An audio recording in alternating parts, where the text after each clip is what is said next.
In the city of Istanbul, the soaring domes and minarets reveal the culmination of 1,000 years of empire and faith.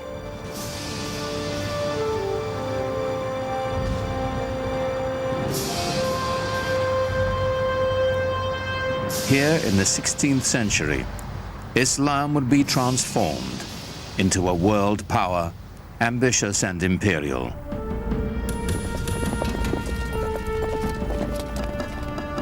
Led by a dynasty of conquerors, their absolute authority would establish a Muslim domain more far-reaching than any that had come before.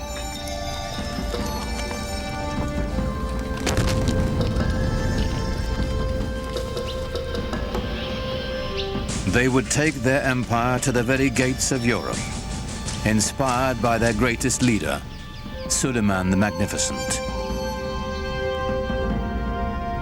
It was an age of regal splendor, when Islam and the great Ottoman Empire would rise to stake their boldest claim for power, for conquest, for destiny.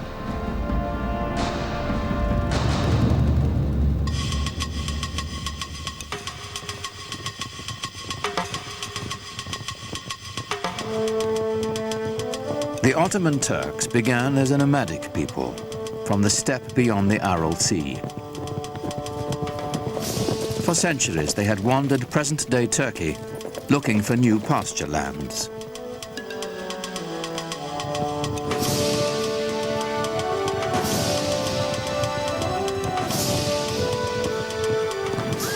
Muslim sultans had enlisted them as mercenaries to fight off the Mongol hordes. But in the upheaval following the Mongol invasion, the Turks began to stake out their own territorial claims. From their ranks emerged a warlord of legendary ambition. His name was Osman Bey.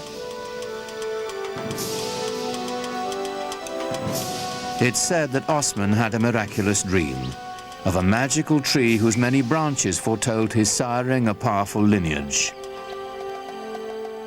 One wonders how much of it is truth, how much of it is legend. It makes a lovely story. And miracles are always more easy to digest than reality. I don't think he realized that he was setting up such a fantastic dynasty, a dynasty that was to rule the crucial link between 3 continents. The followers of Osman became known as Ottomans.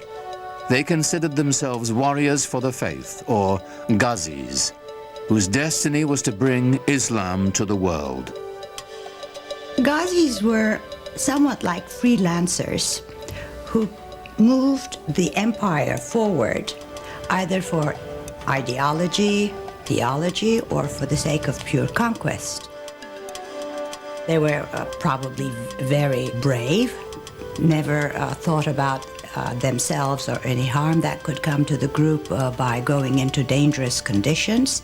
But it made the Ottoman Empire almost fearless, going into regions that nobody had been there before. For the early Ottomans, the direction of expansion would always be to the west, for good reason. They could not expand to the east or to the south because those were controlled by their brothers, the Turkoman emirs, the Muslims, and a Muslim should not be fighting against a Muslim, so they said at the time. So the only place he could expand was towards the Christian territories westward. Osman's warriors moved to the north and west across the Anatolian plateau into territory controlled by the traditional Christian power in the area, the aging Byzantine Empire. By Osman's time, the 1,000-year-old Byzantine Empire was reaching the end of its age, dwindling to an isolated stronghold in Eurasia.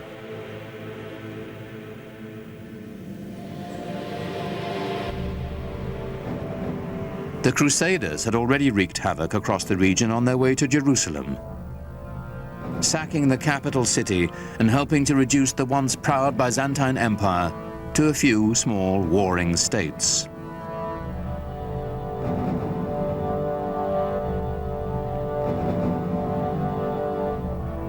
The Ottomans quickly overran these splintered Byzantine factions, uniting northwestern Anatolia into a single domain.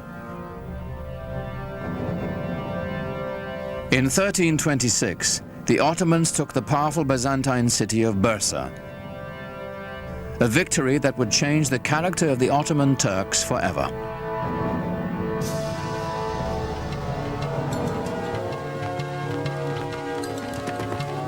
The most important part of Bursa was that it enabled Osman and his descendants to establish a seat of the government.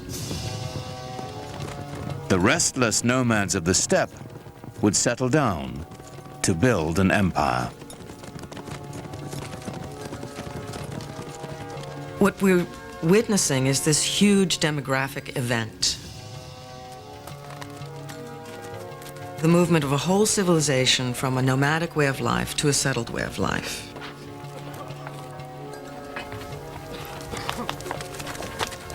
Now, when the Ottomans took Bursa and set it up as their capital, they were very concerned to establish themselves as the rightful standard bearers of Muslim civilization.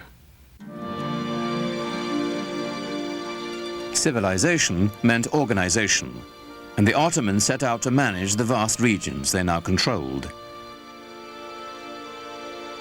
Leaving the Byzantine clerks in place, they began to organize the new empire.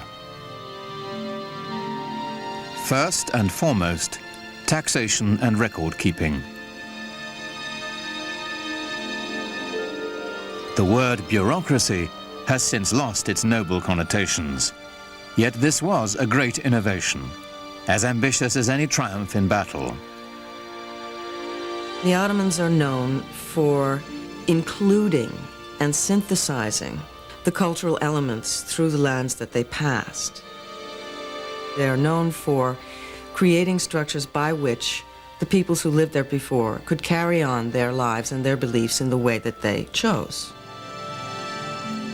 In fact, the Ottomans had fewer conflicts with their Christian subjects than those of their own faith. Muslim adversaries intent on challenging Ottoman rule. One of the bureaucratic, or let us say management problems facing the Ottomans was that there were still rival Muslim sort of proto-kingdoms around them.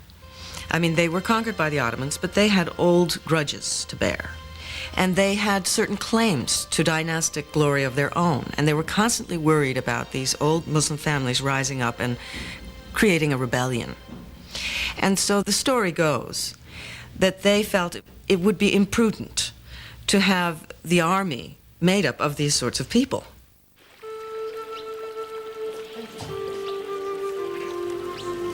And so they wanted to recruit children who were not connected with any rival Muslim family. And so they went into the Balkans and they recruited primarily Christian children. This practice was called devshirme. These children were then given the best possible education available in the world, perhaps, at the time. And they were then able to move into the highest positions of power in the empire.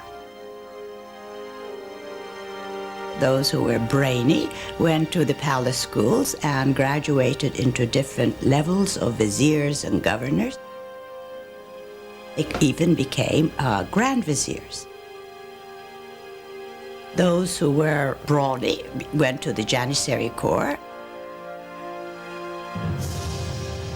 The Janissaries were the Sultan's elite infantry. It was an army that would set the standard for centuries to come. They were the strongest, trained as military machines, no fear of dying, totally fearless, and their only love was to serve the Sultan.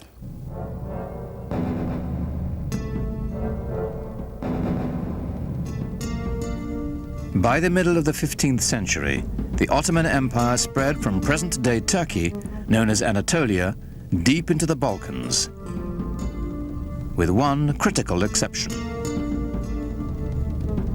It must have galled the Ottoman Sultan that with his domains now stretching all the way into Asia and far, far into Europe in the west, there remained right in the center of his domains the greatest prize of all, the capital city of Constantinople, the most powerful, the richest, the most magnetic city in the entire world, still in the hands of the dying but not yet dead Byzantine Empire.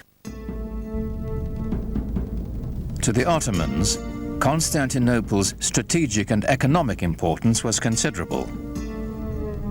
Its symbolic significance was even greater. It was the city. There was no other city. If you were going to rule that area, obviously you would rule it from that city.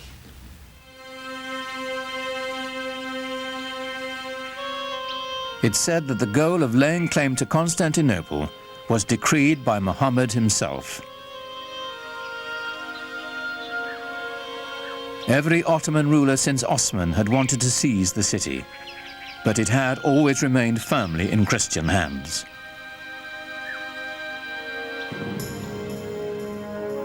Then a sultan came to power whose dreams of conquest would not be denied. History would honor him as Mehmet, the conqueror. When he assumed the sultanate, he was only 12 years old, but he was already well versed in Ottoman politics. To remove any threat of competition for power, he had his half-brother strangled. The empire always meant everything, more so than the family. In order to stop the empire from splitting, as had happened to other Turkish dynasties ruling the Islamic world, when a young man became sultan upon the death of his father, all the other brothers had to be eliminated. This prevented segmentation of the empire. It may have been cruel, but it worked for the Ottomans. By the middle of the 15th century, the city was a shadow of its former self. The population had plummeted from 400,000 to a mere 50,000. But a besieging army would still be at a tremendous disadvantage. Constantinople was surrounded on 3 sides by water and massively fortified. It was encircled by a triple ring of walls nearly 100 feet high and 30 feet thick. And they had already stood for 1,000 years. But Mehmet had an answer for these walls. And part of the military superiority of the Ottomans came from their sophisticated and diverse use of the possibilities of gunpowder. The siege of Constantinople in 1453 under Mehmet the Conqueror saw the first dramatic application of this in the form of huge cannons that had not been seen before, which Mehmet had specially commissioned for the occasion. Earlier cannons had been assembled with strips of forged metal bound with hoops. They fired stone projectiles with little more power than a catapult.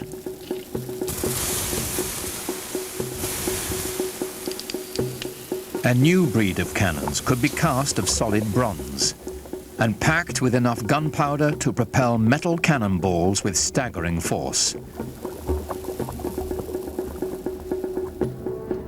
But Mehmet was not staking his hopes on cannon alone. The mile-wide channel of the Bosphorus Strait was all that connected the city to the Black Sea.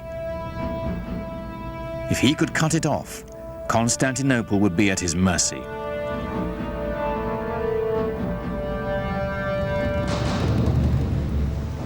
Mehmet needed to construct a strategically positioned fortress to close the strait.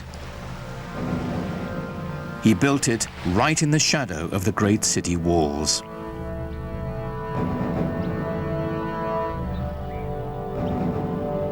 It took less than 4 months to build a massive 7-towered citadel called Rumeli Hisar.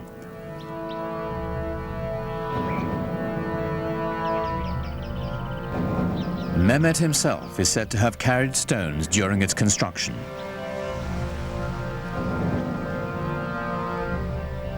No sooner was it completed than he tightened his noose around the neck of the Bosphorus. The first ship to defy his orders to stop was sunk, its crew decapitated and its captain impaled on the castle walls.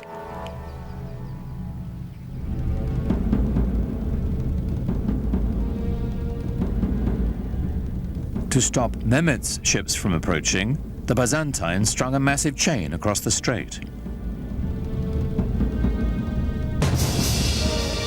On April 22nd, 1453, the besieged city watched in horror as Mehmet's troops hoisted 70 of his ships ashore, sliding them over land on greased planks past the barrier chain.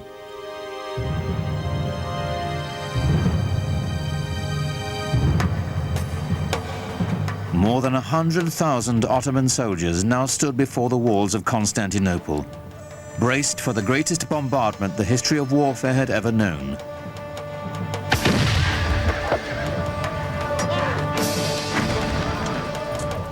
Under relentless fire, the city's 7,000 Christian defenders held out for nearly a month. In desperation, the Byzantines who occupied the city appealed to their fellow Christians across the continent for help. But of course, Europe in the 15th century was completely incapable of mounting any kind of a concerted opposition to the rising Turkish threat in the east.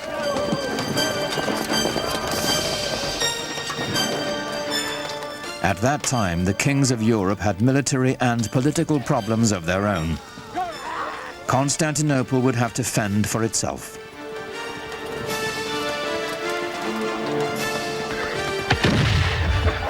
Shortly before dawn on May 29, 1453, the Turkish army breached the walls of the city. Within hours, Constantinople was in the hands of the Ottomans.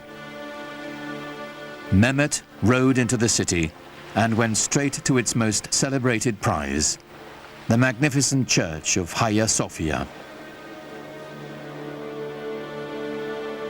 Built by the Emperor Justinian in the 6th century, its name meant the Church of Holy Wisdom. It was the largest enclosed space in the world.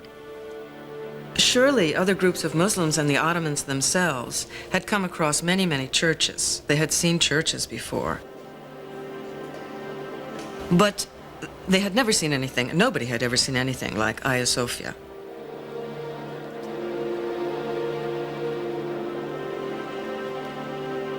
The Hagia Sophia, or Hagia Sophia as it's called in Turkish, was one of the marvels of architecture, marvels of the world. It had the largest and highest dome in history, and it was beautifully embellished with gold mosaics, and the space is incredible.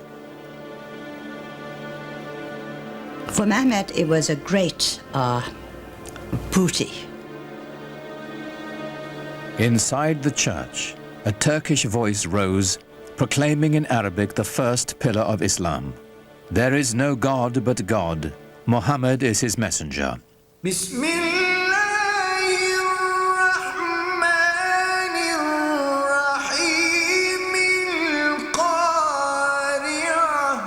The single greatest church in Christendom was now a mosque.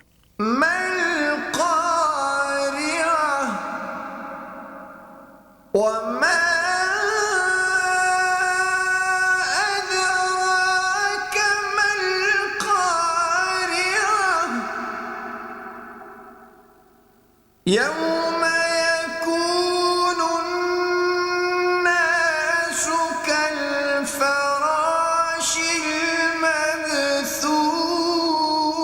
The Hagia Sophia became the inspiration for all Ottoman domed mosques to come. But none would ever match its size and scope, and it belonged to Mehmet the Conqueror.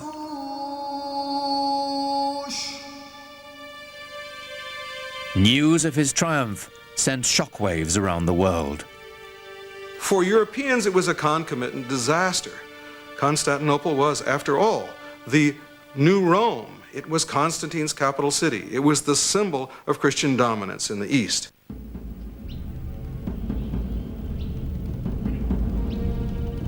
The Ottoman rulers had long stacked up titles for themselves. Khan, which is Turkish for emperor.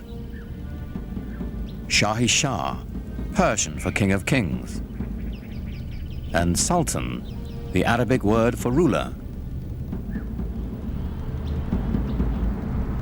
But now, with all the former Byzantine Empire under their command, Mehmet and his successors claimed yet another title, Holy Roman Emperor. The Ottomans had reached the gates of the West and were poised to push on towards what they now claimed as their ultimate destiny, the conquest of Europe. That quest would fall to the most legendary sultan of all. He was born at the beginning of the 10th century by the Muslim calendar, and he was the 10th sultan descended from Osman. He was a child of destiny, whose greatness was expected. In the parlance of the day, he was the Sahib Quran, the universal ruler, the master of an auspicious conjunction, whose coming has been foretold, whose identity is confirmed astrologically. His name was Suleiman, after Solomon, the wise king of the Old Testament. The Ottoman Empire would reach its apex under Suleiman's reign. Suleiman was extremely well educated. He was trained to the Sultanate from the day he was born. As a young prince, he formed a relationship that would have a tremendous impact on his life and on the empire as well. And when he was still a crown prince, he also developed a great friendship with a convert, a Greek convert who took the name Ibrahim. The two were very close in age and apparently very close in other ways, personally, intellectually, educated together to a certain extent. And as was common practice, when Suleiman acceded to the throne on the death of his father, he took his faithful Ibrahim with him to Istanbul. Suleiman was 26 when he took the throne, determined to make his mark on the world, as soon as his ministers would let him. The way to prove his mettle was on the battlefield. Every new sultan was expected to begin his reign by expanding the empire. Ottomans now controlled Kurdistan, Egypt, and the holiest cities of Islam, Mecca and Medina. Suleiman set his sights on Belgrade in Hungary, the stepping stone to Europe. He was the head of the Ottoman dynasty, and he had certain duties to perform.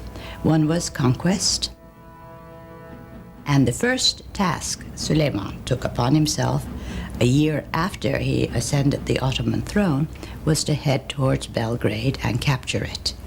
Belgrade was very important strategically because it was from there the army could move further on west. A year later, he turned his ambitions on the island of Rhodes. The tiny island was a troublesome outpost of Christianity in an otherwise Ottoman sea. It was also a haven for pirates, preying on Muslim trade ships.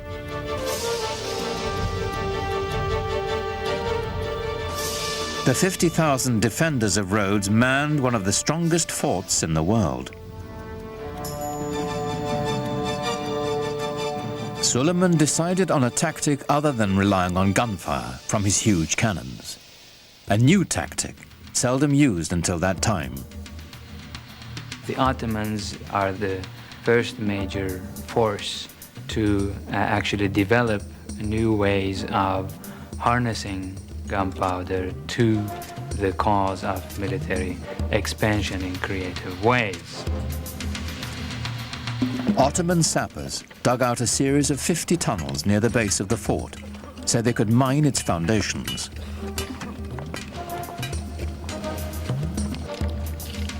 Performing this dangerous work were expendable Christian conscripts from the Balkans.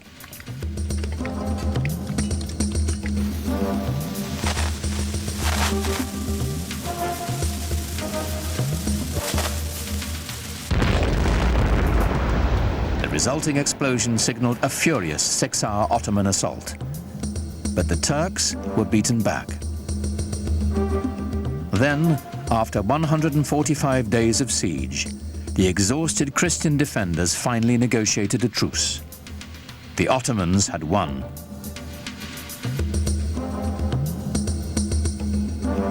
Victory did more than deliver roads to the empire.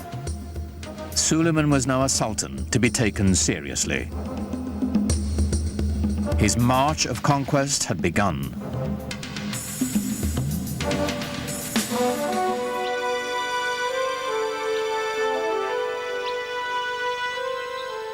Europe grew to fear the name of Suleiman.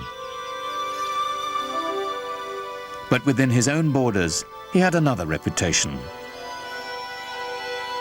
Islamic history remembers him as Kunan, the lawgiver. Ottomans were really bureaucrats in full sense of the word. They kept every single record, and in order to control the different peoples who participated in the world of the Ottomans, they had to have very carefully sorted out legal systems. Under Suleiman, a single legal system was defined for the sprawling empire. His laws would later become the basis of constitutions for several other nations. Well, Suleiman was the supreme monarch of the area. He was the center of the world.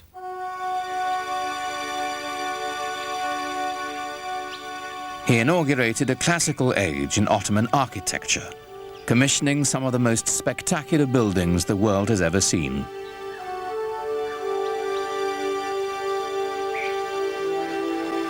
Suleiman was in a unique position of wealth and of consolidation, and he focused his attention on developing monumental architecture to commemorate his great dynasty and himself. Great religious architecture can really give people a sense of what is at the heart of the faith. Grandeur and majesty are the things that come to mind when Muslims think about God. A building that is grand and majestic can immediately remind people of the glory of God. Suleiman's chief architect, Sinon, was a man whose vision perfectly complemented the empire builder. Sinon perfected the signature structure of Islam, the domed mosque.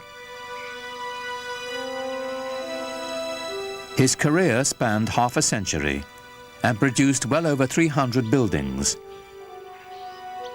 including the refurbishment of one of the most important monuments in Islam, the Dome of the Rock in Jerusalem. But for the Sultan, of course, he built his masterpiece, the Süleymaniye Mosque in Istanbul. It is truly befitting Sinan, who's called the Great Master. These buildings were horrendously expensive, huge things that took many, many years to build, and a great deal of architectural talent and engineering skill and engineering experience. When they built a mosque like the Süleymaniye, they were doing it to say, yeah, I've got the power, I've got the money, I am the Sultan, I'm the King of Kings. But at the same time, there was also tremendous spiritual value in these things. The symbolism is not only that of empire, but of faith. In the spirit of Muhammad's teaching, The great mosque was a center of social services, complete with a hospital, school, and library. At its inauguration, it's said Suleiman gazed at it with awe and exclaimed, "O Solomon, I have surpassed thee."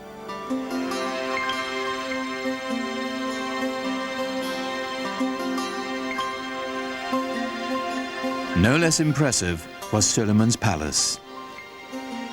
Topkapi was both the seat of government and his private dwelling. Suleiman was also a great patron of the arts. And since the empire was very rich, the best artisans were there. So everything started flourishing. The architecture or the arts of his period show the first golden age of the Ottoman world.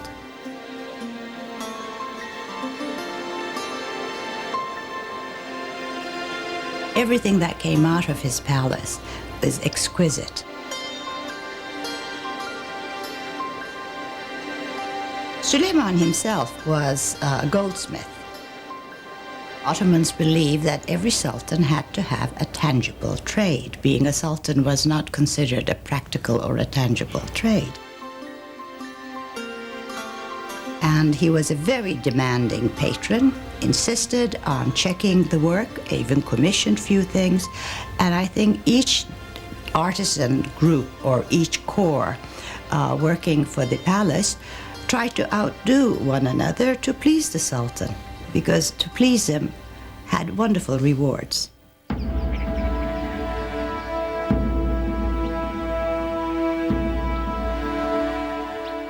And the Ottomans, of course, exercised quite a lot of influence on the European imagination, and the royal and the political, if you will, ceremony and pomp of the Ottomans was such that it would have humbled any citizen of the known world then.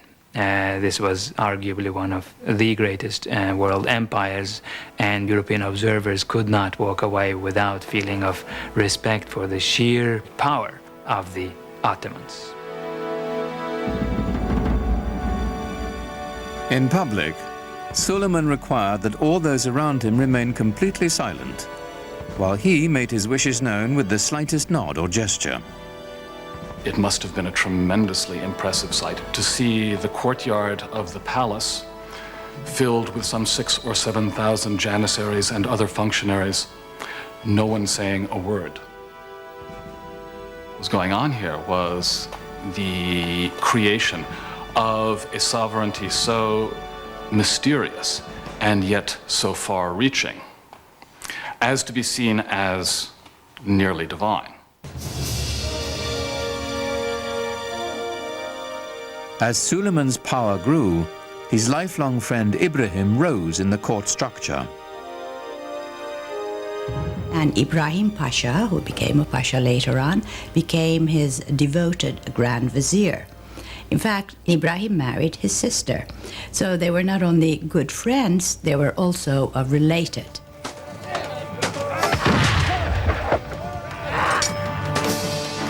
Ibrahim campaigned with his own army, growing in influence and ambition, till his power was second only to Suleiman's.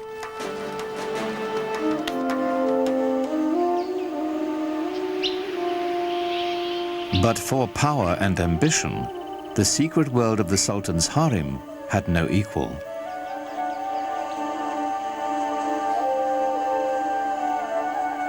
Contrary to the Western stereotype, it was not the Sultan's playpen, but lay at the center of dynastic power.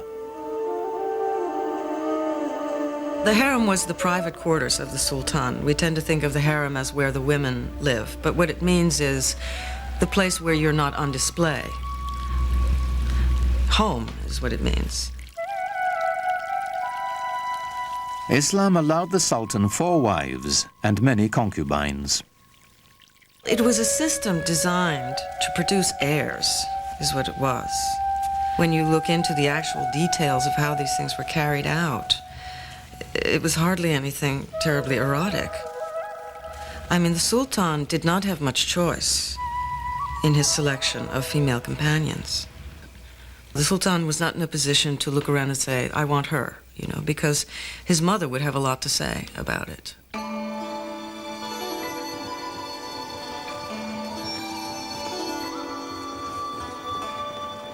With his first wife, Suleiman had a son and heir, Mustafa. But while he was in his mid-30s, the Sultan fell deeply in love with a Slavic slave girl named Harem. In the West, we know her by a different name, Roxolana. Roxolana would bear him a rival heir and become Suleiman's most trusted confidant. The Sultan was supposed to be protected from any undue influences. He was supposed to be protected from any rivals. And in a way, this creates a vacuum around his person into which the harem life can enter. And so the fact that he was so protected works in a funny way to expose him to the influence of his female companions with whom he spent so much time. And there were tremendously intelligent and ambitious women around him, Roxolana being the most famous of all. Suleiman is a complex character, a man that we know from his own life was capable of the tenderest emotions, both toward his male friends and especially toward the great love of his life, his wife Hürrem Sultan, and toward his family as well. He had a number of extremely talented sons on whom he lavished a great deal of affection.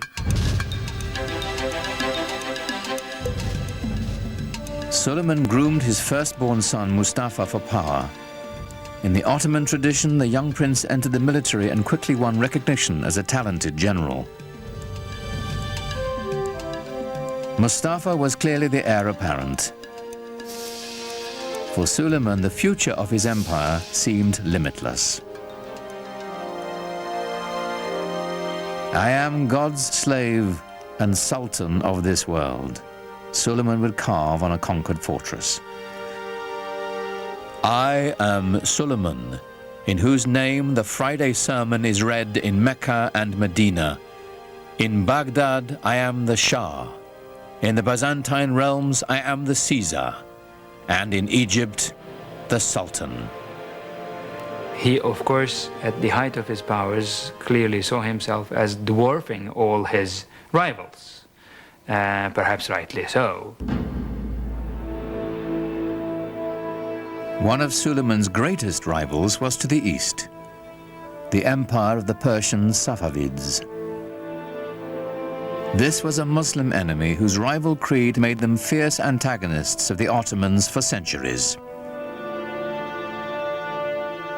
The Safavids were also Turkic in their ethnic origins, and indeed spoke Turkish as a language of daily life. But they were moving into the Muslim world, unlike the Ottomans who were moving into the West. So for the Ottoman Empire, they formed sort of the boundaries, the easternmost boundaries of the Ottoman realm.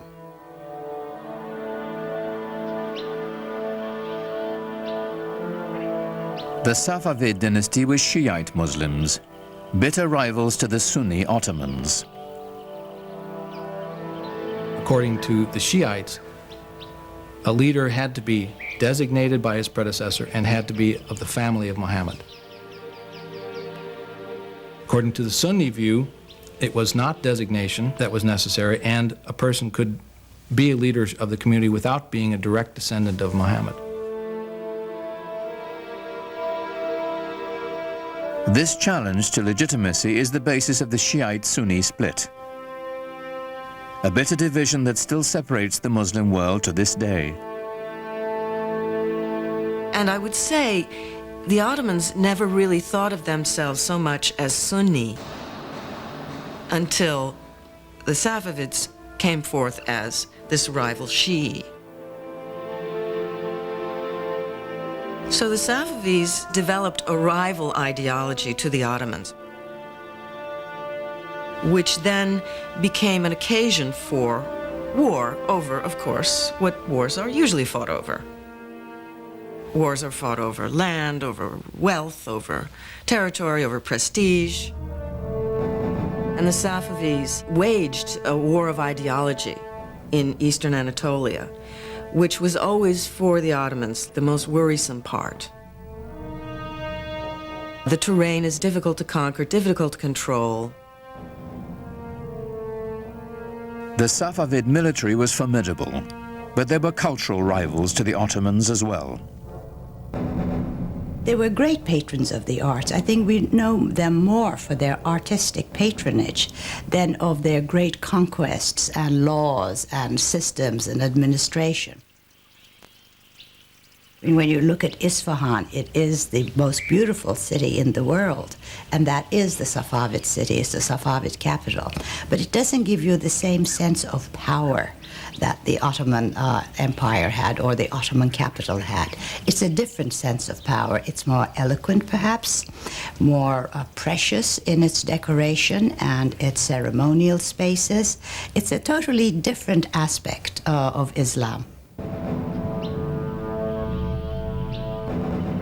In the soaring palaces of the Safavid Shahs, murderous intrigues against Suleiman and his dynasty were hatched that would reach into his very household.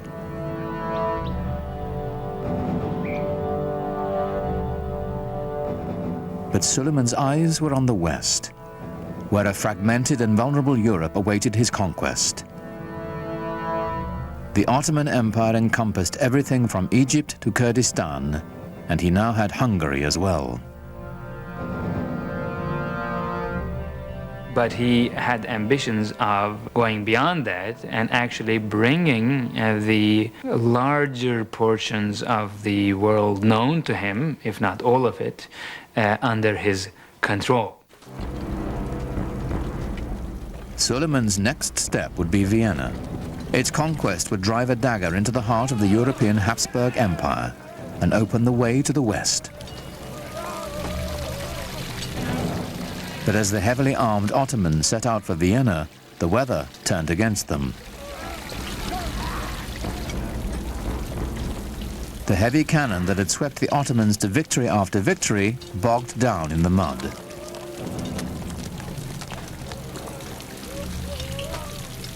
Suleiman had to move on without them.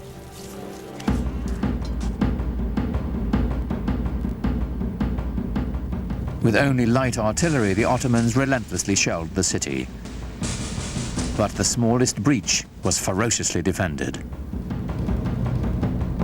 After a lengthy siege, with winter fast approaching, Suleiman withdrew his forces. He was not concerned. He was sure he would return soon enough. He never did. Suleiman's failure to take Vienna was pivotal for Europe.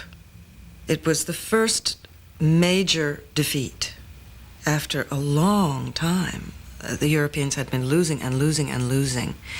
And this was the dawn of a new day for Europe. But Suleiman had little to fear from Europe. Rival Muslim Safavids and his own family would bring the cruelest of sorrows to the Sultan, and ultimately to his empire as well. Suleiman, in some ways, serves as a sort of epitome of the 16th century idea of the wise and just ruler who was at the same time a very tragic figure.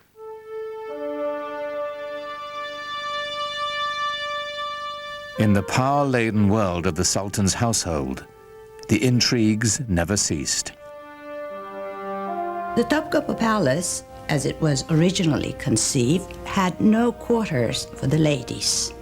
The women lived in what was called the Old Palace. But Hürrem always complained about her husband, as most wives would, spending too many days and months campaigning outside the capital. She kept saying she feels very lonely and the children miss him. Well, surprisingly, there was a fire in the Old Palace. fire in Hürrem's quarters.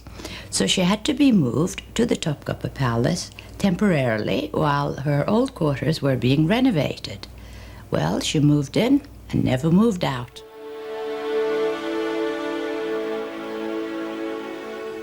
Now Hürrem was at the center of power, promoting her own son as heir apparent and immersing herself in a web of deadly gossip and suspicion.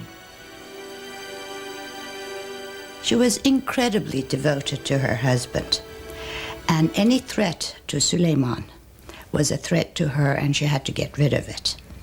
The first threat came from Ibrahim Pasha, who assumed titles that were only given to sultans. So Hürrem knew something was going to happen eventually, and to protect the empire and the dynasty, Ibrahim Pasha had to go. On March 15th, 1536, Suleiman and Ibrahim Pasha dined together, as was their custom. In the morning, Ibrahim's body was found strangled.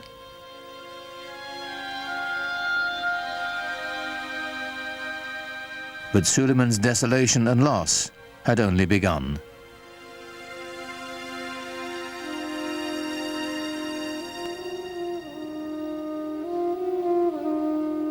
A few years after Ibrahim's death, Hürrem claimed to have uncovered a plot to overthrow Suleiman, devised with Safavid help by his beloved firstborn son and heir, Mustafa. This is a continuous problem in Ottoman history, sons trying to eventually replace their father. This happens in monarchies. Succession could become a problem, and it was an acute problem, and Suleiman had his share of it and perhaps did not always play his hands right. Without hesitation, Suleiman ordered Mustafa's execution, then sat by the young man's body for days, refusing to allow anyone to touch him. The best hope for the empire's future was dead.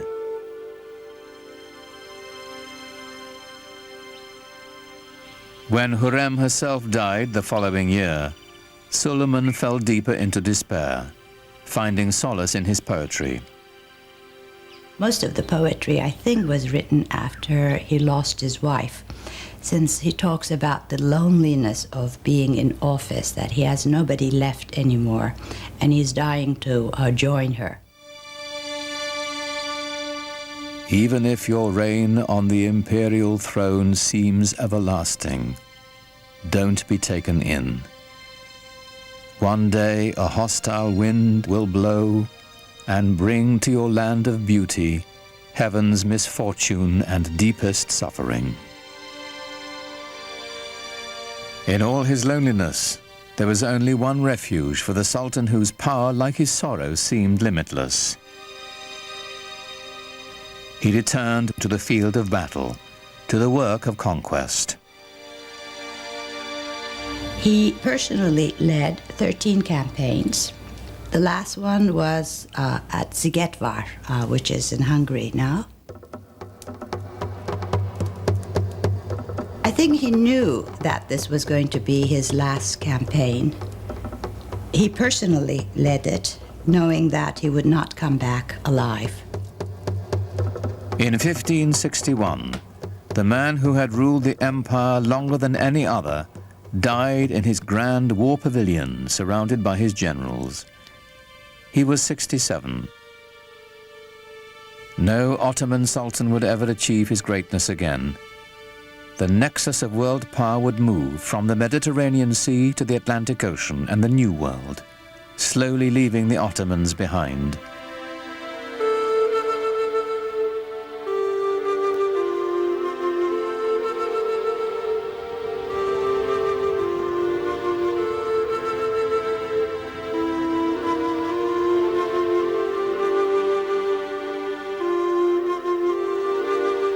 In Istanbul today, the Sufi dervishes still turn with the same prayerful pirouettes they danced in Suleiman's day. It is a meditation in motion, whose mystic origins go back even further, to the time of the Prophet Muhammad. You have become the best community ever raised up in mankind, the Quran assures all believers. Enjoining the right and forbidding the wrong, and having faith in God. Islamic and Western civilization have the same roots. They're dawning in the Fertile Crescent, the monotheism of the Jews and Christians, the classical intellectual culture of the ancient Greeks. The two traditions are kindred spirits, alike, yet very different. Islam's legacy is intertwined with the West's, and to the billions of Muslims who make it the second largest religion in the world, it is a living legacy. An elemental part of the great human venture that is world civilization.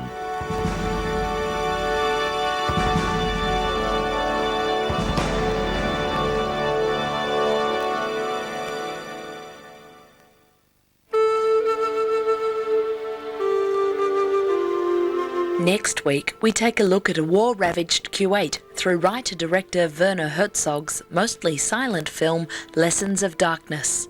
7:30 next Saturday.